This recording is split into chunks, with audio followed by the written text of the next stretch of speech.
Қайырлы күн, құрметті қонақтар, мектеп ұжымы. Бүгінгі кештің ұйымдастырудағы мақсатымыз кәсіби шеберлікті шыңдауда, ойы мен сөзімен бір жерден шығып, және ісінен айқын көрініп тұратын, өзі үшін емес, өзгелер үшін жас ұрпаққа және әріптестеріне, еліне, ұлтына берер пайдасы туралы дәрістеу.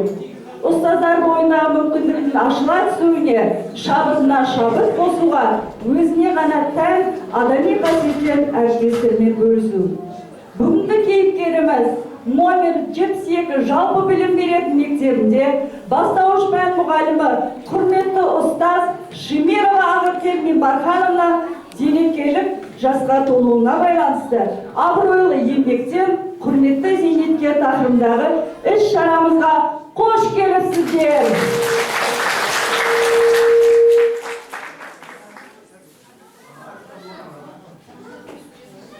Талай күндер төккен термен өткен күн, қуаныштың бәрі көктен сепкен күн. Талай жылдар тағылымы толысып, еңбектен соң зейнет келіп жеткен күн. Осы жасқа жеткенде бар жетпеген, жаратқанның нұры сөзге көктеген. Зейнет жастың бар қызығын көрсетсін, көңіл деген көрген пейіл көктеген.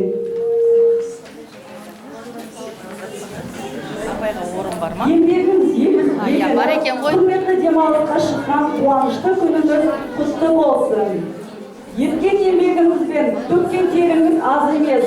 Ендігі сол еңбектің зейнетін көріп, ауырмай, сырқамай немере шөберенің ортасында аяулы әже деген атты иеленіп жүре беріңіз. Құрметті демалысын 100 жасқа дейін ұлассын. Кешімізді ашып беру үшін мектебіміздің директоры Махамбетова Дина апайға және де директорының бейіндік ісі жөніндегі орынбасары Тоқсанбаев Әбілғас ағай, кәсіподағы ұйымының төрағасы Сералиев Нұржан ағай, директордың оқу жөніндегі орынбасары Сәбденова Тымыз апай және де тәрбие ісі жөніндегі орынбасары Искендерова Жәмила апайларына сөз кезегін береміз. Бүгін біздің мектебіміздің тарихында ерекше күн.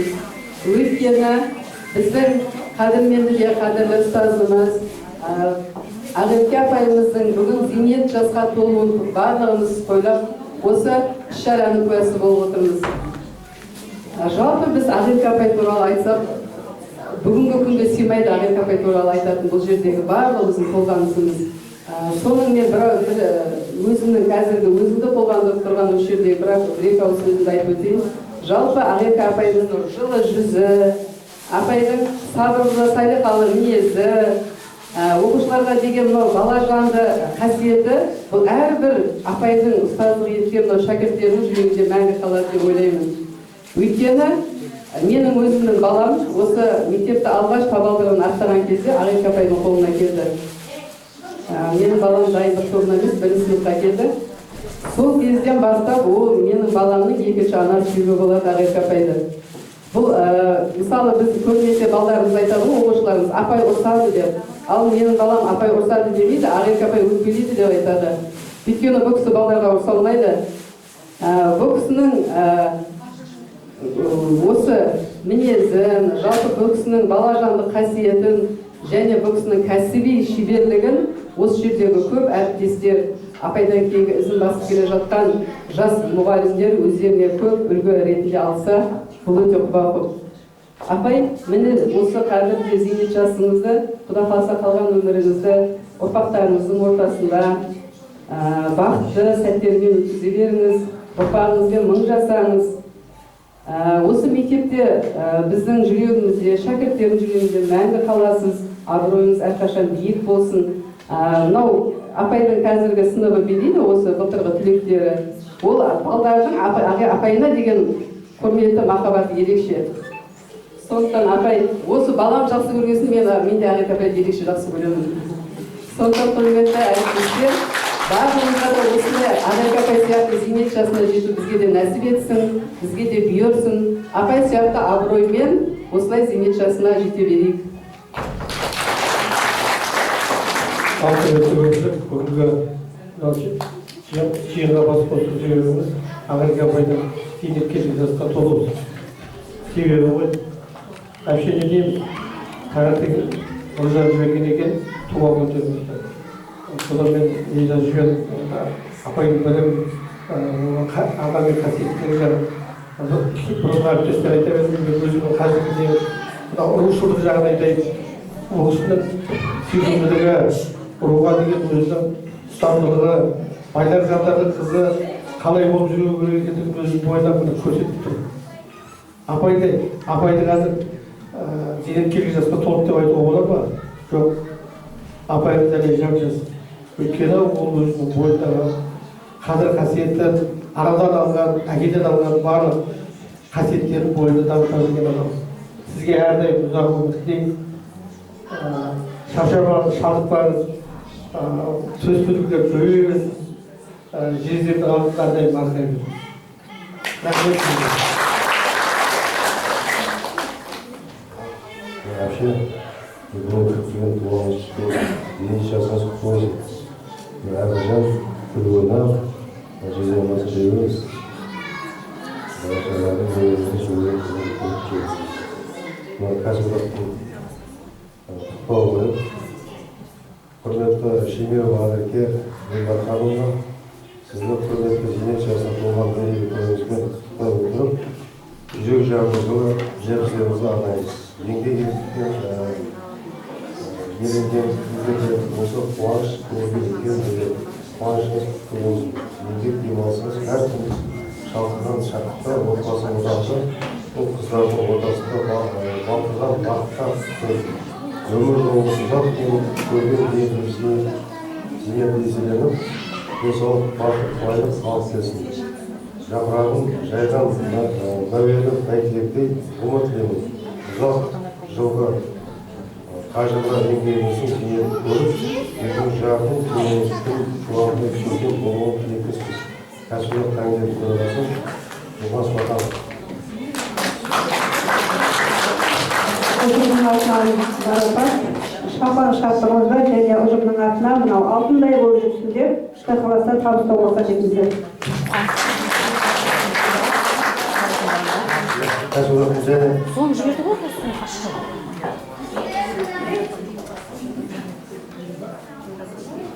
Мынау орамал той болмайды, той болады деп кәсіподақ ұйымы атынан шапанымыз бен орамалымыз.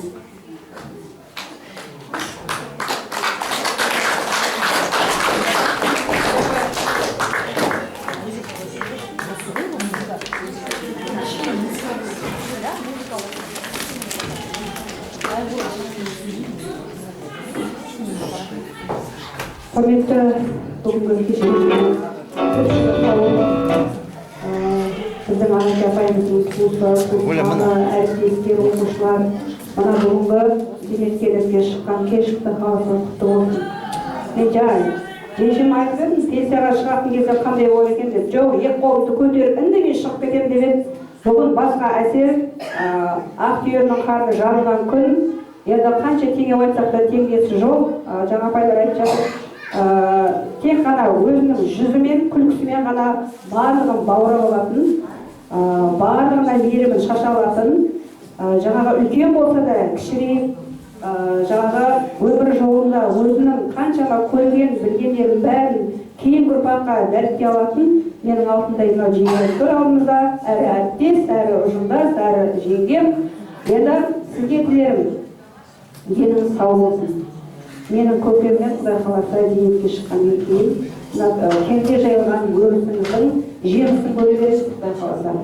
Я барлығы аман болсын, ойнап күліп жүре беріңіз, зейнеткерлік шықтым деп мойымаңыз, енді нағыз көретін қызыңыз енді келді. Аман болыңыздар, деніңіз сау болсын, біздің тілеріміз тек қана сізге бүгін жақсылық, қуаныш, той болсын.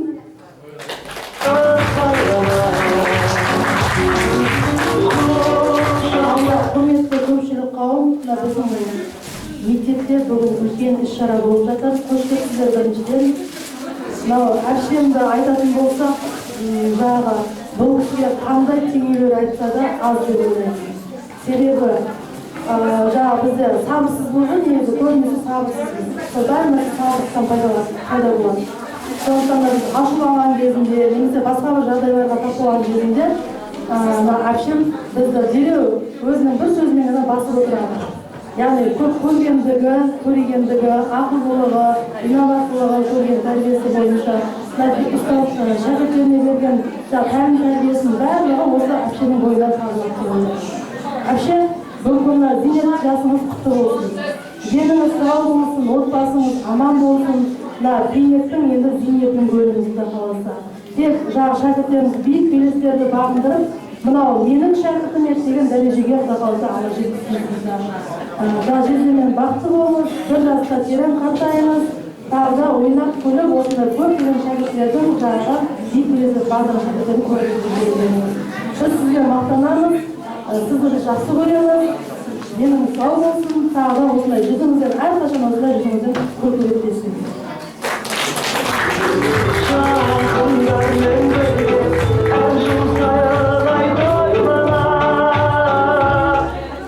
Өзім атымнан кішкене шапа-шаптығым бар еді, бір ауыз айтайын дегенім. Кеше жеген той болсын.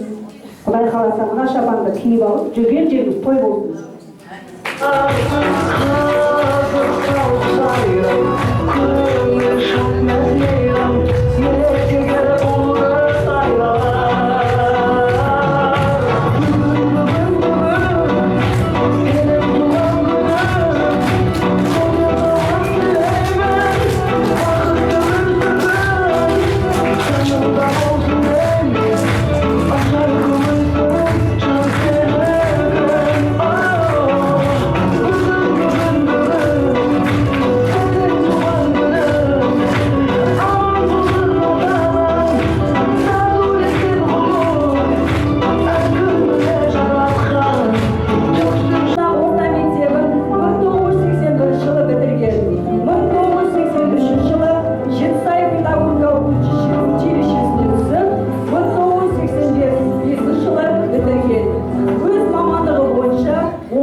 атқарған. 2006 жылы Алматы гуманитарлық техникалық университетіне түсіп, 2009 жылы бітірген. 2007 жылдан бері осы номер 72 жалпы білім беретін мектебінде бастауыш сынып мұғалімі болып қызмет атқарады. 1985 жылы Нахаев Пердемен отбасын құрып, отбасында бір ұл, 3 қыз тәрбиелеп өсірді. Қазіргі таңда 11 немересі бар. Оқушысы Абдрахман Даниялдың орындауында ана әнін қабылдаңыздар.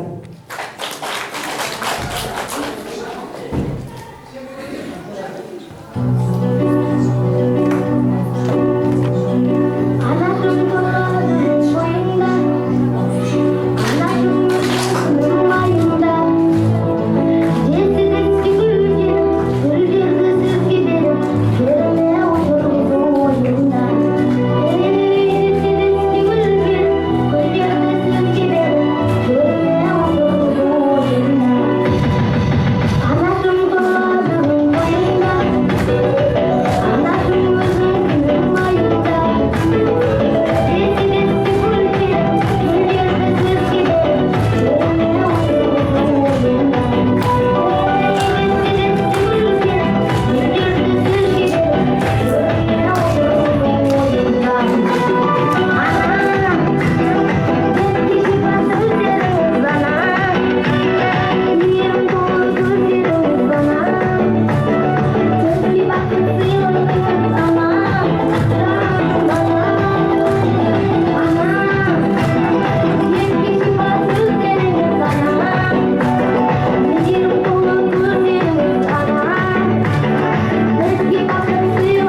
Кымбаттанайын, Еркежан, бүгінгі мереке Менше туғаным болсын, денің сау болсын, Құда қаласа, шынақ тұтатыны ойлап тұрсын, осыдан 20 жыл бұрын менде осындай неғын екенбіз. Құда қаласа, зейнетіңнен қайғат көреді. Денің сау болсын. Бұл қыздардың алдында ойнап біліп жүреді. Бар уақытында биіктен көрдім. Ал осында отырған айналайын мынау ұстаздар, шақырған қонақтар, сіздерге де осындай зейнекелік ечету нәсіп етсін.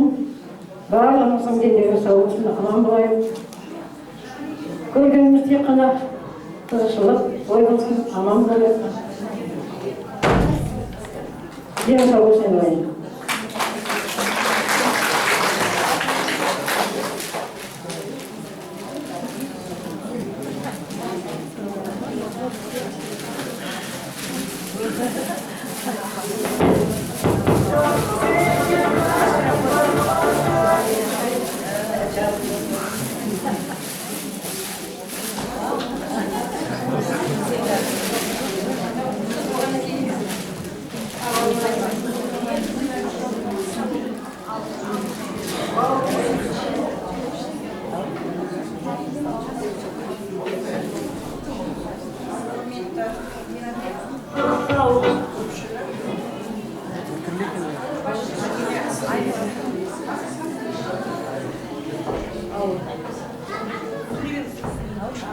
Құрметті көпшілік, бүгін бір керемет күн.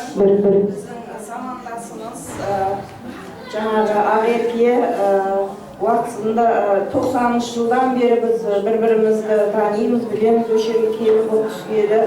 Бір көшеде ең жаңағы үкіметтің, кеңес үкіметінің жаңағы тарқап ең бір қиын кезеңдерде бірге бір көшеде тұрдық, көрші болдық, құрбы болдық.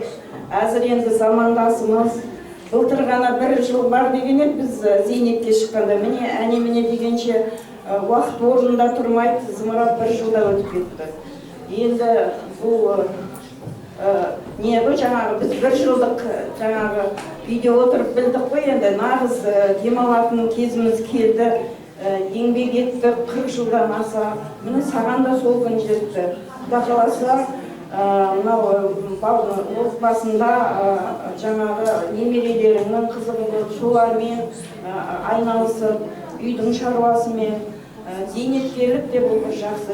Бағана ғана күліп айттық қой, жаңағы 60 жас тал түс дейді екен жаңағы. Құда қаласа, әлі алда не бір қызықты күндер бар. Бүгін енді әрине толқын үстінде болады ғой, шаршайсың, демалғың да келеді, 40 жылдан асқан еңбек еткеннен кейін, бірақ осындағы ұжымдағы жақсы жандарға қимайсың, қимастық сезімі бар.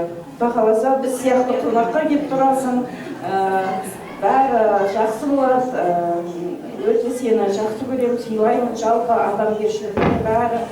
Енді замандасымыз осылай зейнет жасының рахатын көріп, еткен еңбегіміздің жаңағы зейнетін көре берейік. Аман бол, мен саған бар жақсыны тілеймін. Сол ақтауын салып көрейік. Иә, бар боласың. 18 жасың болды.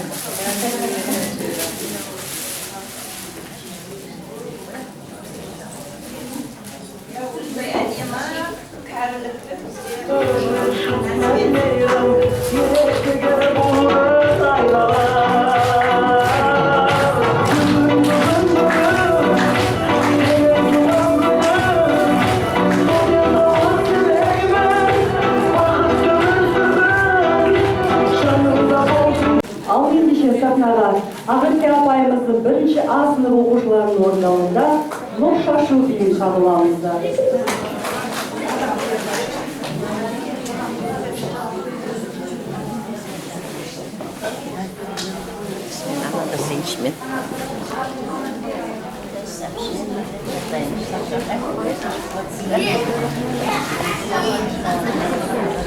Ана жыл отырмын. Соқа болды. Саған қарап, әпшем әлі сопаяқ екен ғой. Жақсы аман болыңыз.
Дәрігер Музафира Шарипова апайымыз келген екен, сахна төріне шақырамыз. Және де сахна төріне ерекше қошеметпенен жеңістің 50 жылдығы мектебінің директоры оқу жөніндегі орынбасары Тұрсынханова Нұргүл апай бастаған ұжымымызды ортаға шақырамыз.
Бүгін сіздерге үлкен рахмет. Бүгін осындай жақсы кеш жасап, көңіл күйін көтеріп, біздің Ағакенің еңбегін елеп, зейнетке шығарып салу салтанатты әрі жиналыс, әрі не деп айтады осы ұйымдастырғандарыңызға үлкен рахмет. Дина ханым, сізге бастамашыңыз, союз бар бұл жерде көп. Баршаңызға үлкен рахмет. Енді дәрігерлік амбулаториядан кеп қалдым, бәріңіз танисыздар мені. Ағаке Қарлығаштың жанкүйерім деп қояйын ба, келінімнің. Сол кісіні қолдап келдім. Ағаке артымыздан келген сіңіліміз. Бүгін Ағакені кім айтады? Пенсияға кетіп барады деп. Жас қыздай, апа-әдемі, керемет. Барлықтарыңызға жұмысы болсын осындай. Жақсы зейнетке бақытты болып, зейнетке абыроймен шығудың өзі бір бақыт. Ал Ағаке құтты болсын, зейнетке абыроймен шығып, мына жерде жаңа келіп оқып жатырмын, абыройлы еңбектен құрметті зейнетке деп керемет жазыпты. Осы сөзде үлкен төркін бар, мағына бар. Сақластар осы абыройыңызбенен зейнетке шығасыз.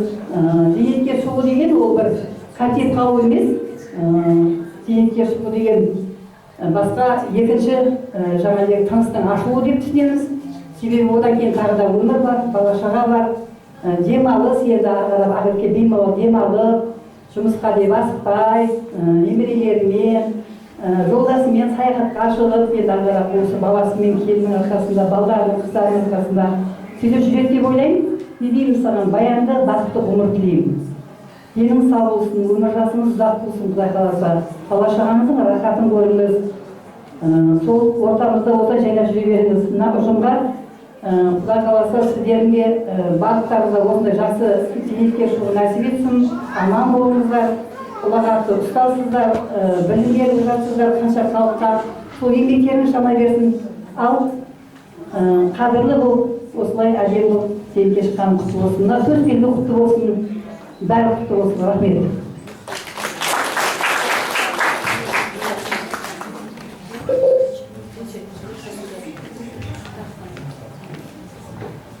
Ал құрметті қонақтар, әріптестер, бүгін 72-ші жалпы орта мектебінде үлкен кеш болып жатыр.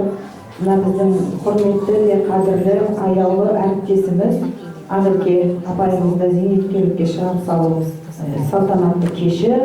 Ағаке әпше, ең болсын әпше дейін, зейнет жасыңыз құтты болсын. Осы еңбек жолыңызда, ұстаздық жолыңызда қаншама шәкірттерді тәрбиеледіңіз. Сол шәкірттеріңіз сіздің әрдайым абыройыңызды асқақтатып жүрсін. Мына ұжымда қадірлі, жаңағы әрдайым орныңыз төрде болсын. Мына Ағаке әпшеміз, негізі білсеңіздер, біздің жеңісті 50 жылдығы орта мектебінде қара шаңырақтан шыққан, біздің қолымыздан шыққан әріптестер деп қойсаңыздар. Енді мақтанатын жерінде мақтан қойған жақсы ғой. 50 жылдықта, жеңістің 50 жылдығында. Сондықтан әпшелер, мына зейнет жасыңыз құтты болсын. жаңағы осы ұл қыздарды тәрбиелеп өзіміздің ұл қыздарымыз бар, келіндеріміз бар, немерелеріміз бар, солардың рахатын көріңіз, ел араларыңыз, жер араларыңыз, сіз соған лайықтысыз. Ал деніңіз сау болсын, ешқашан қартаймаңыз. Жаңағы бақыттың базарында, Алланың назарында жүріңіз, деніңіз сау болсын.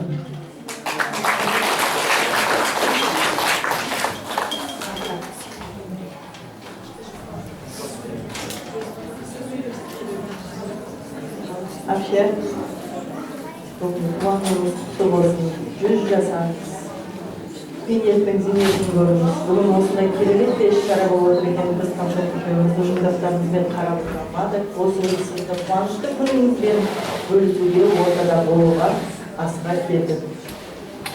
Әпшемнің бақытты күндеріңіз көп болсын. Ұзақтан бақытты да ғұмыр кешіңіз, 100 жасаңыз, өсіп осыған ұл қыздарыңыздың перзенттеріңізге тек рахатын көріңіз. Осы сіздің жолыңызды жете берсін, Алланың назарында бақыттың базарында. Ал армысыздар, құрметті бүгінгі Ақерке әпкемнің қуанышына ортақ болып келіп жатқан құрметті қонақтар, мынау біз бүгін керемет жаңа Гүлзайра әпкеміз айтып кеткендей, жаңа бір тынысының ашылғаны, бұл жасқа жеткен де бар, жетпеген де бар, сондай керемет тойдың куәсі болып тұрмыз. Әпкемнің бүгінгі мерейтойымыз құтты болсын, туған күніңіз құтты болсын, жаңа жасыңыз тек қана жасы жаңалықтарға толы болсын, тосын сыйларға толы болсын. Біздің мынау екі ғимараттың аз уақыт ішінде екіге бөлініп кеткенмен, бәрібір біздің түбіміз бір, тарихымыз бір, қаншама жаңа осы ұжымнан шығып жатқан зейнеткерлік жасқа әлі де біз жаңа бізді байланысып тұратын сондай бір не бар, арада жол бар. Сол себепті әрқашан бізге ыстық бұл білім ордасы. Не деймін, мына әрбір айтылып жатқан тілекке лайықсыз әпке, сіз өте бақытты анасыз, бақытты ұстазсыз, барлық жанға үлгі болар сондай ерекше тұлғасыз. Әрбір айтқан жан деп атқан сөзіңіз адамның жаңағы ой бір ерекше сезімді билетіп, сондай бір әсерлі, өзіңізбен бірге әрбір сәтке мен Аллаға шексіз ризалығымды айтамын.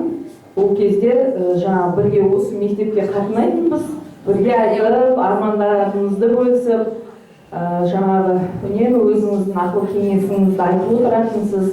Міне бұл күнде қазір жаңағы ұл қыздарыңызды өте керемет тәрбиелеп, енді әпкем зейнетке шықса да демалмайды-ау деп ойлаймын, себебі жаңа немерелер бәрін грантқа түсіріп, жаңағы құтты жеріне қондырып, деніңіз сау болсын. Әпке, сол күндерді бірге көріп, сол қуаныштың куәсі болып жүре берейік.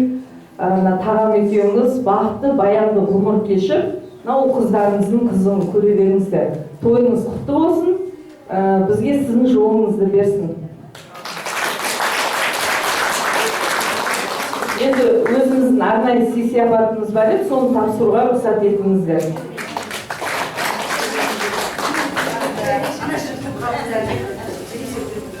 Мына Құдай күні қоңыздар еді ғой, мына Құдай қаласа мына жеңкемнің жалғыз. Oh,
жаңағы сюрприз жасап келіп отыр екен. Тосын сый жасап. Одан шақырам 2019 жылғы тілектері Ария апайымыздың алғашқы тілектері.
Тек сізге жақсылық тілеймін. Алғаш қолымызға қаламыз да.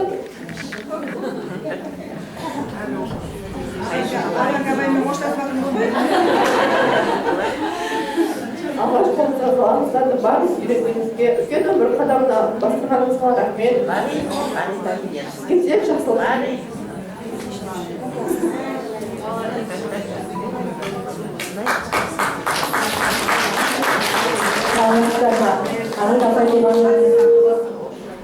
Өмір жасыңыз ұзақ, деніңіз сау, әрқашан күліп ойнап жүре беріңіз. Өмір жолыңыз ашық болсын. Немерелеріңіздің, бала-шағаңыздың қызығына тоймай жүре беріңіз.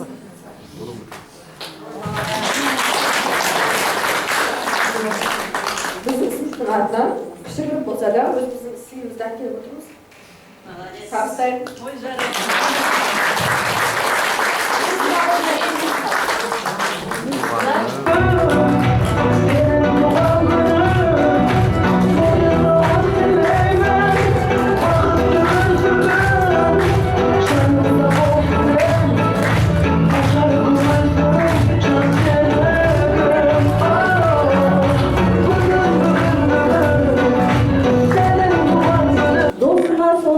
Дос болам десең, мендегі доспен достаспын, сендегі доспен дос болып сонда тұрмақпын.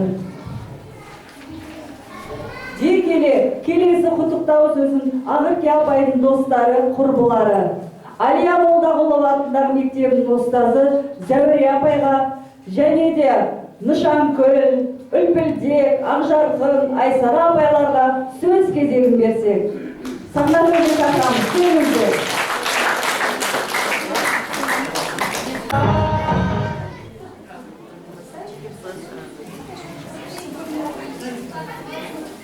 Құрметті Ақерке жаным, денешасың құтты болсын, денің сау болсын. Осы Ақеркеге біз бірінші жұмысымызды Балдырған балабақшасында бастағанбыз. Сонан сол 86 жылдар шағырайық. Сол кезде бір ешкімді менсінбейтін, кербез болған. Біздің партиясының жігіттері менсінбейді. Осы екеуміз бір ауылға түстік, содан бері бірге жүрміз, Құда қаласа. Денің сау болсын, денешасың құтты бола берсін, зейнетін көре бер, Құда қаласа. Немерелерінің қызығын көр, келешегімде ғана сол балаларымның қуанышын көре бермейді.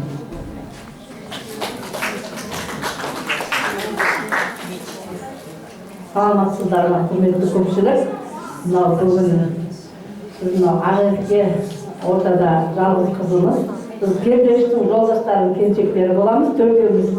Төртеуміз де 64-піз. Бірге мына бірімізден кейін біріміз кеңшарып деп отырмыз. Жаным Ақерке, мынау бүгінгі зейнетке шығып, үлкен той болғанға дүбірлі тойларымыз құтты болсын барлықтарымызға. Осы зейнетін көр, Құда қаласа. Мынау өсіріп отқан ұл-қыздарының, немерелерінің рахатын көр. Мынау қарлығашта кердің бар, рахатын көр, бізге кел, Құда қаласа. Шөбересі. осындай 18 жасар гүлдей қыздай болып жүре бер, жар жассын, әлі қартайған жоқсын, Құдай қаласа. Ортамызда күліп ойнап, қызымыз болып жүре бер, қыз деп жүре береміз, 100-ге келсек те. Саламатсыздар, бүгінгі мына араларында күнде пенсияға шығарып осындай біздің қызымызды Құдағасына еңбегін жей бер, бақытты болып, бұның гүлдей болып жүрген пердешпен мына қарлығаштың арқасы, Нұрғалидың арқасы. Осы бала-шағаның қызығымен араны көре бер, Құдайдың берген жасын жасай бер, әр уақытта абыройлы бол, арамызда енді ақылшымыз да, сүйенішіміз де осы қызымыз 100-ге келсін, әрдайым сыйластығымыз арта берсін. Барлықтарыңызға рахмет, осындай гүлдей болып шығарып отқандарыңызға. Саламатсыздар ма, құрметті әріптестер, оқушылар, ата-аналар. Мен бүгін Әлия Молдағұлова атындағы номер 34-ші жалпы орта мектебінен келіп отырмын. Мен де бастауыш сынып мұғаліммін, есімім Зәуре. Міне Ақерке апай, еңбегіңіздің еленіп, зейнетіңіздің зейнетін көріп, осындай зейнет жасқа келіп отыр екенсіз. Туған күніңіз құтты болсын, өмір жасыңызда болсын, деніңіз сау болсын. Құдай қаласа енді осы зейнет жасыңызда немерелеріңіздің қасында тек қуанышқа, бақытқа, шаттыққа толып жүре беріңіз. Енді мен Ақерке апай туралы қысқаша айтып кетейін сіздерге. Мен апаймен бір көлік демалыс орнында бірге демалғанбыз. Гүлзира апай бар, Ақерке апай бар, бірге жатқанбыз. Мен бұл кісілердің қасында 3-ақ күн бірге қонақ болдым, кейін бірақ бөлініп кеттім. Енді мен екі апайдан өте көп үлгі өнеге алдым десем де болады 3 күнде. Енді адамға жолдас та көп. Мен бірақ Ақерке апайды ерекше сыйлап, осындай ерекше сезіммен келіп отырмын. Апайдың бойында өте бір жақсы қасиеттерді байқай білдік.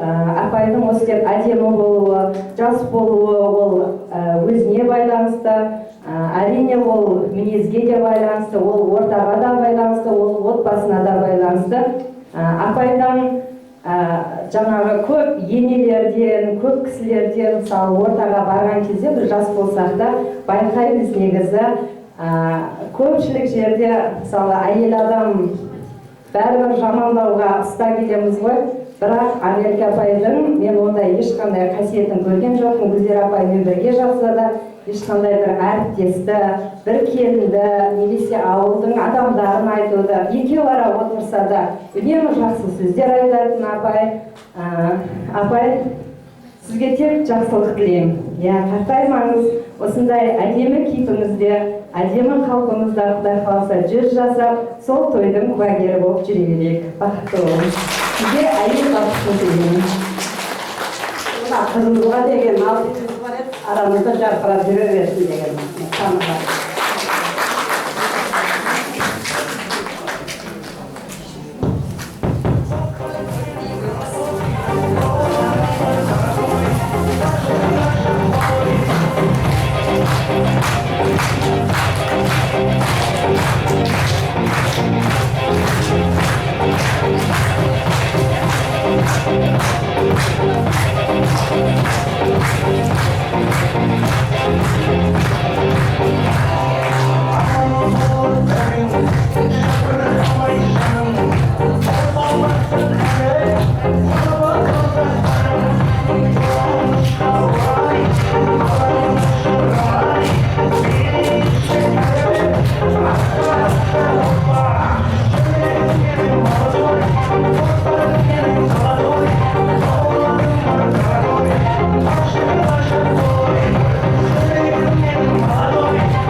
Зәуре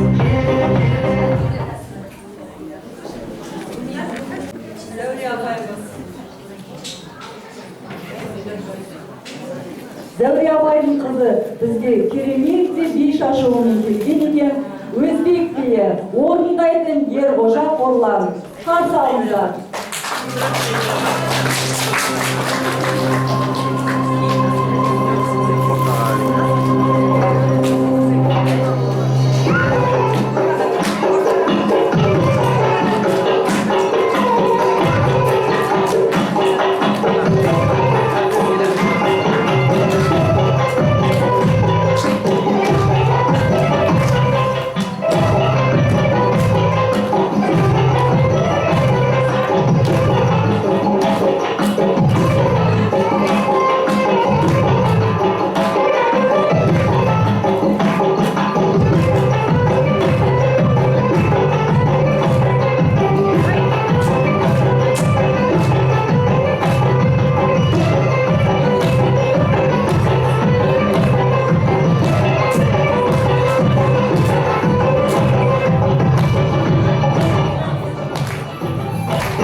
Жарайсың қолға.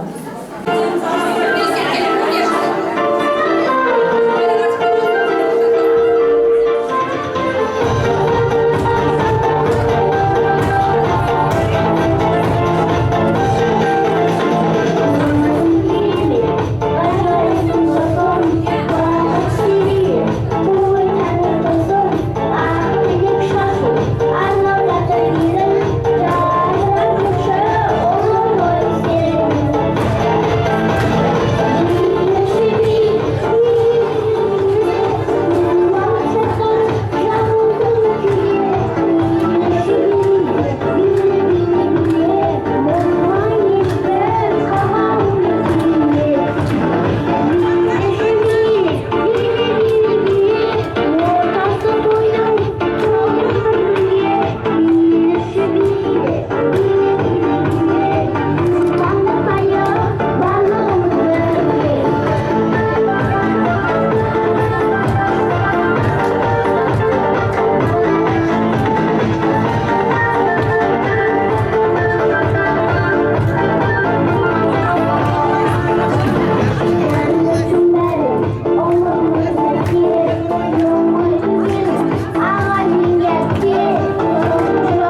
Шемирова Ғафия апайдың түлектері 5-А сынып оқушыларының орындауында вальс биін қабыл алыңыздар.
Құрметті демалыс деген кезеңге жеттіңіз. Қуанышыңыз ұзағынан болсын. Ағайын туыстың құрметіне, қосағыңыздың үлдесіне мен бүлдесіне, немереме шөберелерін шу күлкісіне, ұл қыздарыңыздың жеңісті шақтарын көрген шаттықтың бақытты сәттеріне бөлінген әдемі әже болып ғұмыр кешіңіз. Менің жағын жандарым, күліп атсын таңдарың, сәтті болсын күндерің, ашық болсын жолдарың, орындалсын ойлаған мақсат тілек арманың. Дей келе, Ақерке апайымыздың туыстары, жеңгелері, Базаркүл апай, Дәния апай, келіні, Зәуре апайларға құттықтау сөз кезегін береміз.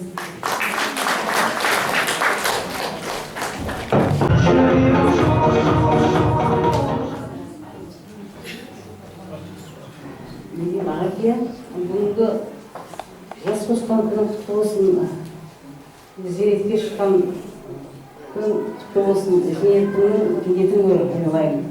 Мынау әріптестерің сен туралы өте жақсы айтып жатыр. Бізге жақсы мотив тауып, өте сыйлы екенсің, Ақерке. Не қылыңыз, зейнетке шығып қалдым деп еңсеңді сүйме жаным. Әлі қызың бәрі алда, бала-шаға, немерелер, солардың арасында ойнап күліп, денің сол жүре бер. Нағыл деймін, алысқа демалысыңды нәсіп етсін. Демалып, әрқайым болсаң өзіңнің қалпыңды жақсы ұстап жүр жаным. Денсаулық деймін, Ақерке. Сіздерге көп рахмет. Келіп осы біздің қызың көңілден шығып осылар құттықтап көрсетіп жатқандарыңызға сіздерге мың алғыс, рахмет сіздерге.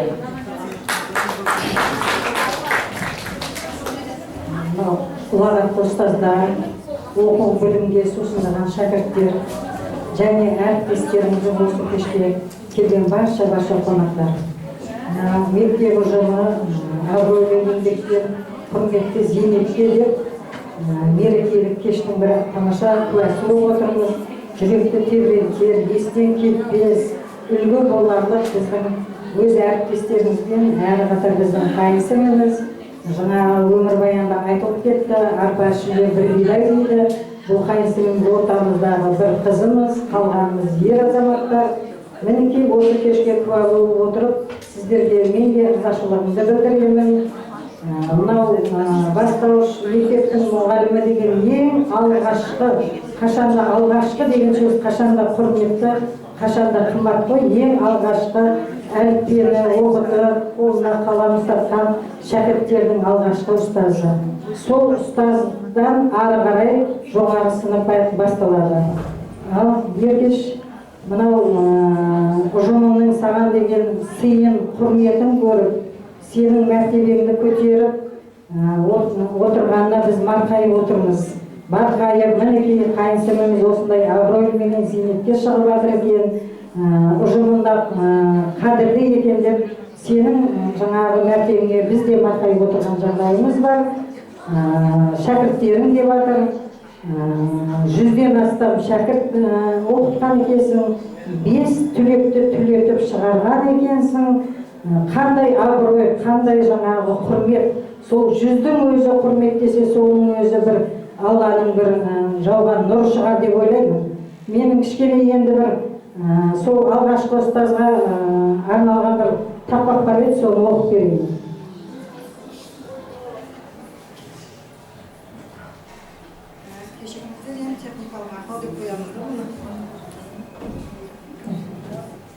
Кейде ашық, кейде тұйық мінезің, қиындықтан күрестің сен бір өзің.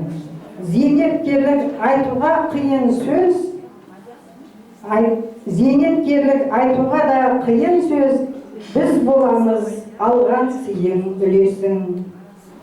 Адалдыққа жақын қонды ауылың, шындық іздеп есілді ет бауырың. Сағынамын сабақ берген апайды, қайдан табам енді одан тәуірді. Кейбіреудің назарына ілінбей, кейбіреуге қадірің де білінбей. Біз сияқты жүрегінде жастардың мәңгі қалдың жұмақ көрген күлімдей.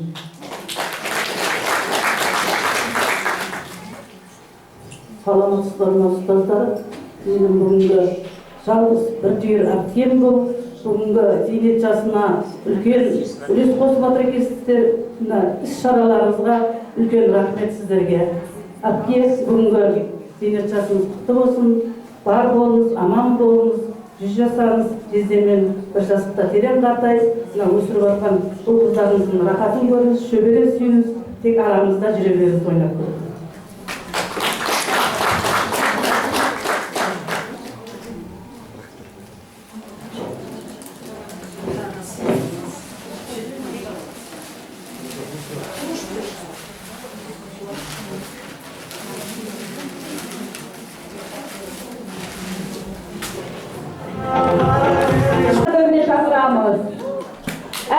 Әжетайым орындайтын Ақерке апайдың өз немересі Берде Бағнұр. Қабыл алыңыздар.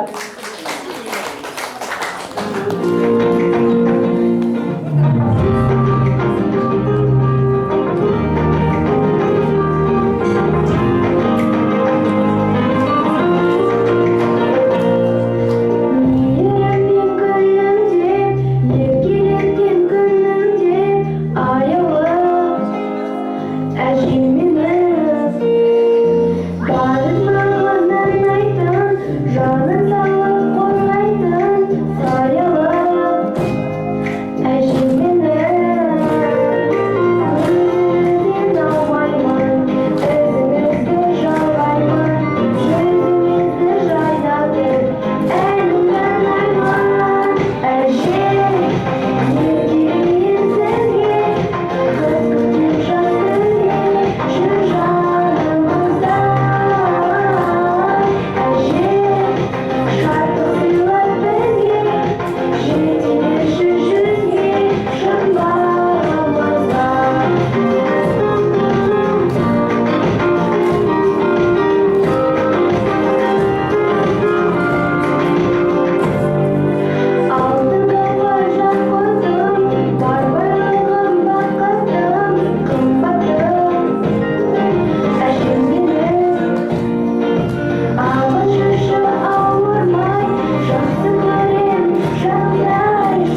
баршаңызға үлкен рахмет.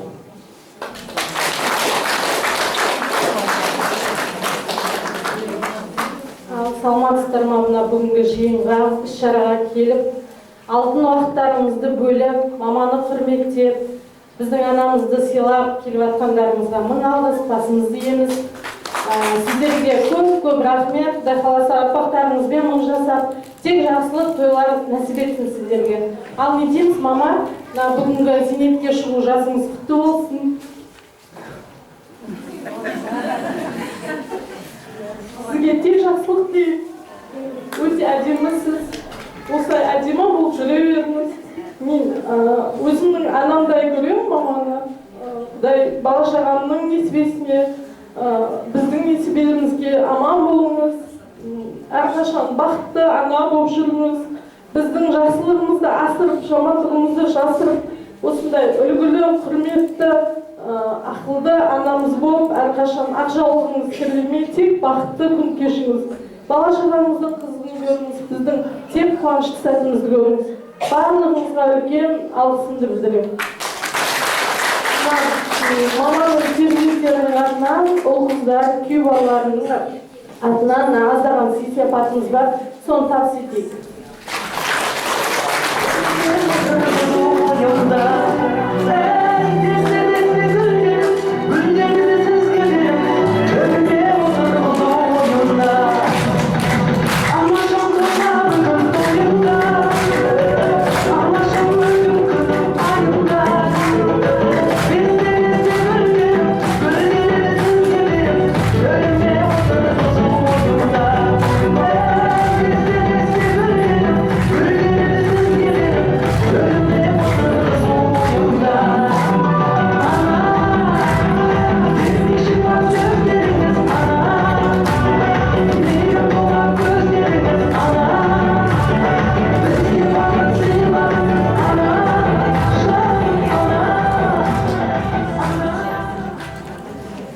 Рахмет. Баршаңызды экранға назарларыңызды аударсақ, Ақерке апайымыздың қыздарымыз белгілі себептермен келе алмады, бірақ сәлемдемесін видео арқылы жіберіп отыр екен. Қабыл алыңыздар. Құрметті шын жолдастар, шын бөлімі келіп жеткен тойларыңыз құтты болсын, деніңіз сау болсын, өмір жасыңыз ұзақ болсын, сізге зор денсаулық, мол бақыт табыс тілеймін. Біздің болсаңыз әрдайым беруге беріңіз.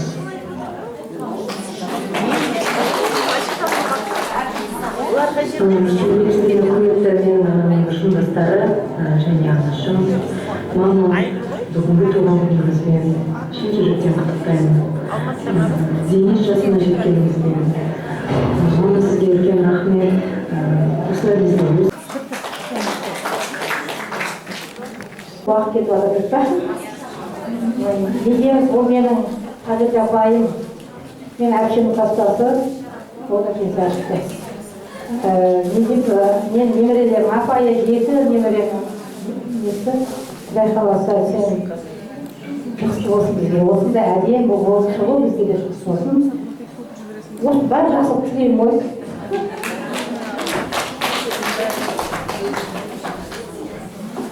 Саламатсыздар ма, ұстаздар мен ата-аналар?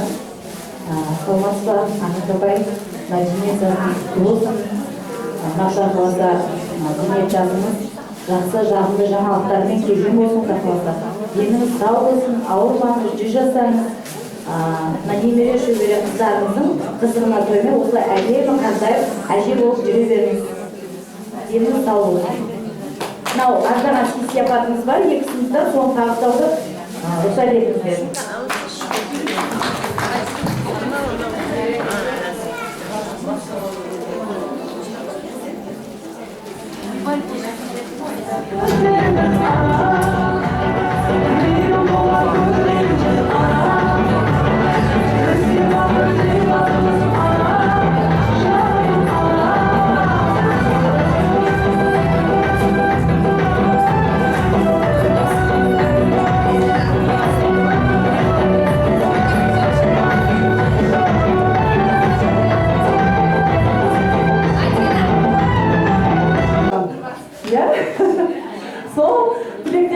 отыр. Қошеметпен қарсы алайық Ақерке апайымыздың жүректері. Сонау Алматыдан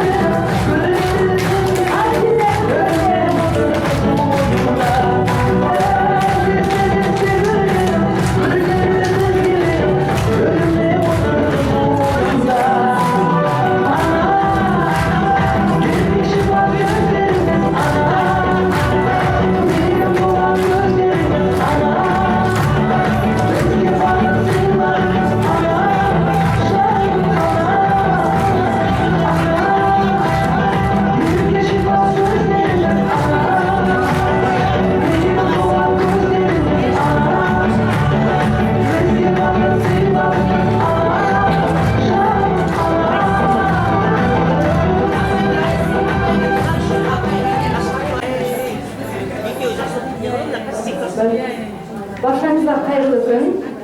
Сіздермен амандасып алсам. Ақерке апай, бүгінгі келіп жеткен 61 жасыңыз құтты болсын. Мен енді тілегімді бастамас бұрын бірінші өзімнен бастайын. Ұстаздықтың ауыр жүгін көтеріп, оңашада ойға бақтың ой өріс. Алдыңызда қанат қақты сан ұрпақ, еңбегіңіз жүргізілген көтеріп. Құрметті Ақерке апай, сізді 61 жасқа толған мерейтойыңызбен құттықтаймын. Сізге зор денсаулық, ұзақ ғұмыр, қажымас қайрат тілеймін. Біздің осы күнге жетіп отырғанымыз мына сіздің арқаңыз. Сізге мың алғыс.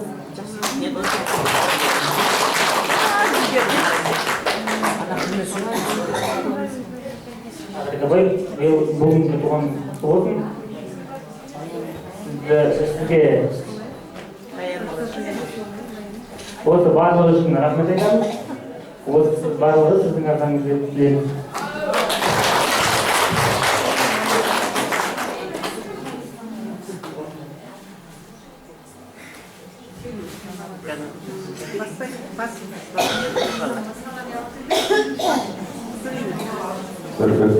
Арабай, бүгін келіп жүрген туған құтты болсын.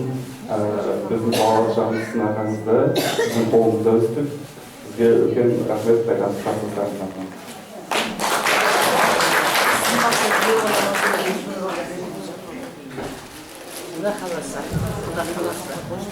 Саламатсыздар ма апайлар? Қалдарыңыз қалай? Құрметті Ақерке апай, келіп жүрген бүгінгі туған күніңізбен 61 жасыңыз 61 түрлі бақта кесіліп, осы жасыңызда немере мен шөберенің қызын көрерміз.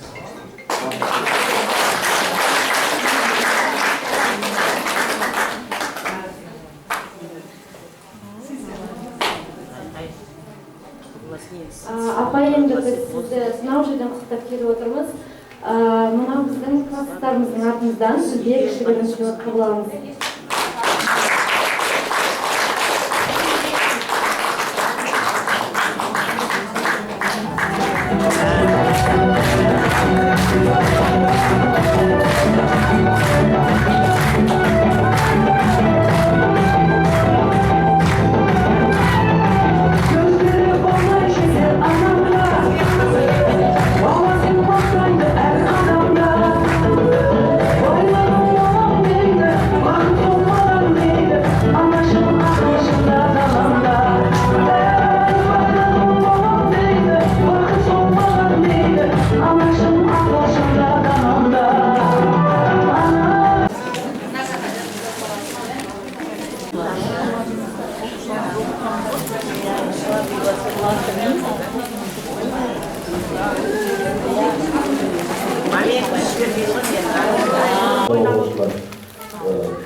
Ең алғашқы ұстазымыз, сізге қалам ұстаздық қолыңызға бәрін бересен.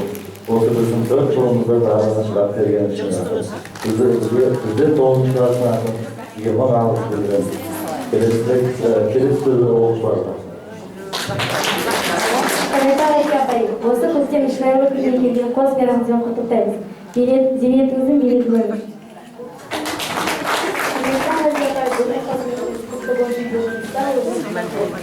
Амандық тілеймін. Әр күніңізге сәттілік және әр күніңіз қуанышқа толы болсын. Өзіңіздің шәкірттеріңіздің мейіріміне ие болып жүре беріңіз. Рахмет Ағаке апай. Бүгінгі сіздің туғаныңызбен шын жүректен құттықтаймын. Сізге өмір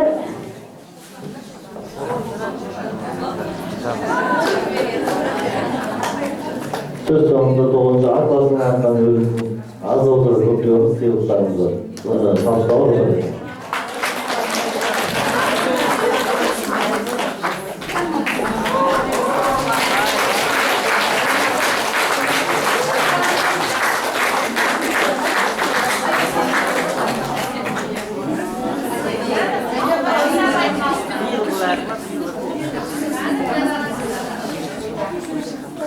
Жалғадыңыз. Енді міне егердің зейнеті бол, зейнеттегілеп етшеткен алдағыңыз. Құтты болсын зейнетке шыққаныңыз, арналады құттықтау бүгін сізге. Әр әлемнің рахатын.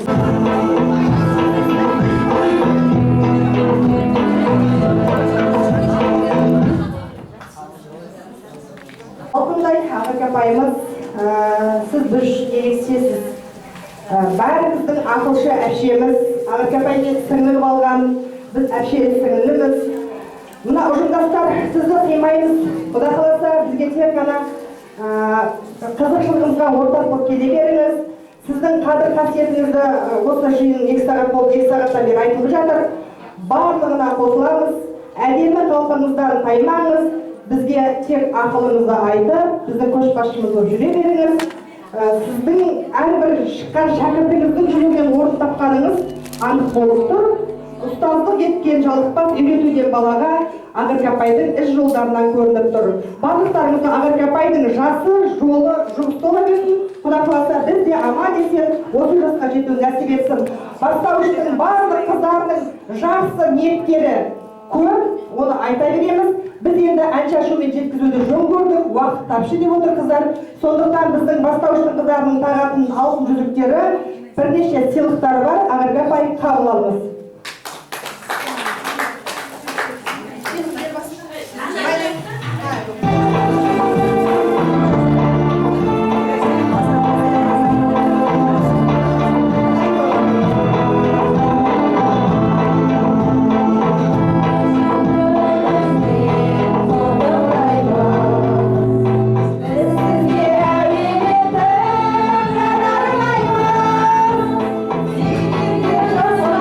you.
Seni sakal.